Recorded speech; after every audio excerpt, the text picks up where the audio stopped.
Bonjour à tous, allez, on met de côté juste un instant tout ce qu'on pense savoir sur le masculin et le féminin.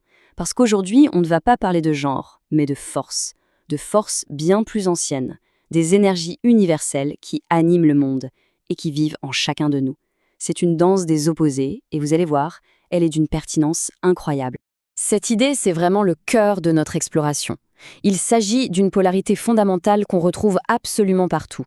Le soleil et la lune, le jour et la nuit, c'est un concept intemporel, une sorte de clé de lecture du monde que de très nombreuses cultures ont exploré depuis des millénaires.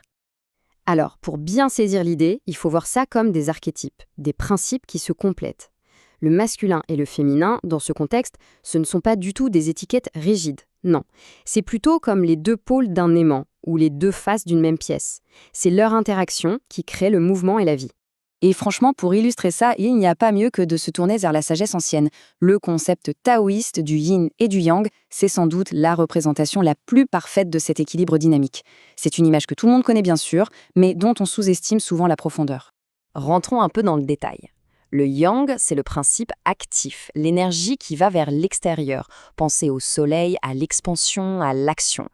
Le yin, à l'inverse, c'est le principe réceptif, l'énergie tournée vers l'intérieur. C'est la lune, l'accueil, l'intériorité.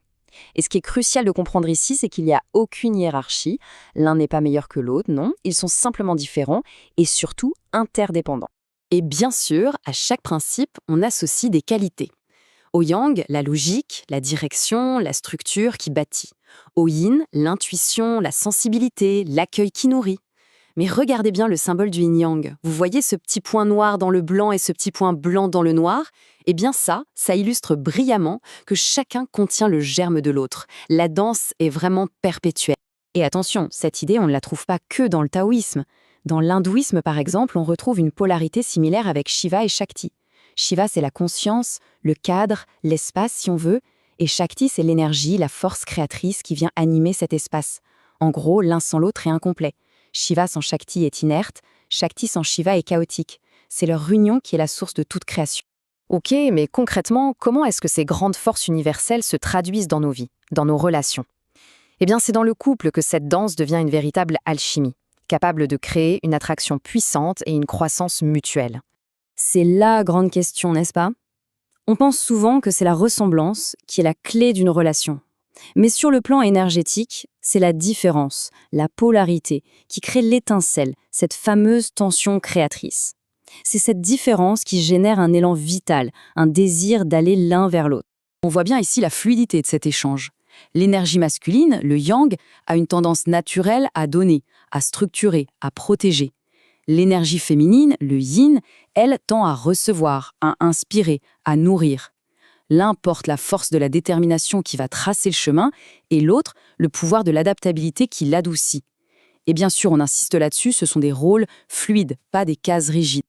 Et là, on arrive peut-être au point le plus crucial de toute cette exploration. Il est temps de tourner le regard vers l'intérieur, parce que qu'on soit un homme, une femme, on porte tous ces deux énergies en nous. Le véritable équilibre, il commence à l'intérieur de soi.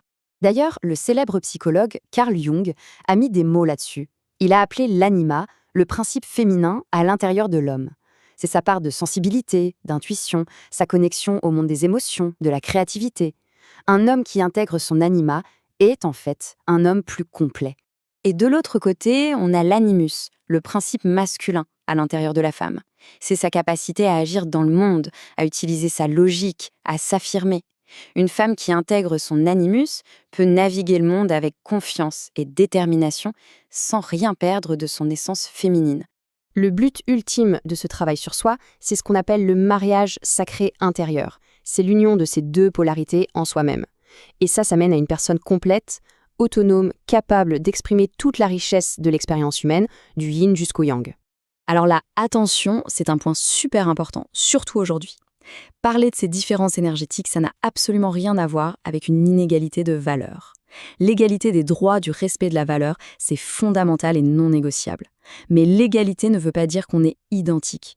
Célébrer cette complémentarité, c'est au contraire honorer la beauté de nos différences, sur un plan de parfaite égalité. Bon, c'est bien beau toute cette théorie, mais en pratique, on fait comment? Passons à la dernière partie de notre voyage, des pistes concrètes pour cultiver cet équilibre énergétique dans la vie de tous les jours. Alors, pour commencer, on peut penser à 4 étapes simples. D'abord, juste observer ses tendances, sans se juger. Ensuite, nourrir consciemment son côté yin, un peu de calme, de créativité, un tour dans la nature. Puis, nourrir son yang, se fixer des buts, prendre des décisions, faire du sport. Et enfin, un petit jeu sympa à faire en couple, s'amuser à échanger les rôles de temps en temps, pour explorer d'autres facettes de soi et de l'autre. Cette phrase, elle résume magnifiquement tout le cheminement. L'idée n'est plus de chercher quelqu'un pour nous compléter, mais de devenir soi-même une personne entière, pour pouvoir ensuite entrer en relation avec une autre personne entière. Ça change complètement la dynamique, n'est-ce pas? Et ça nous laisse avec cette question finale, pour la route. Et si la plus véritable des unions commençait d'abord en soi? En intégrant ces polarités, on ne cherchait plus à combler un manque, mais à célébrer une alliance. D'abord avec soi-même et ensuite avec les autres. Merci de nous avoir suivis.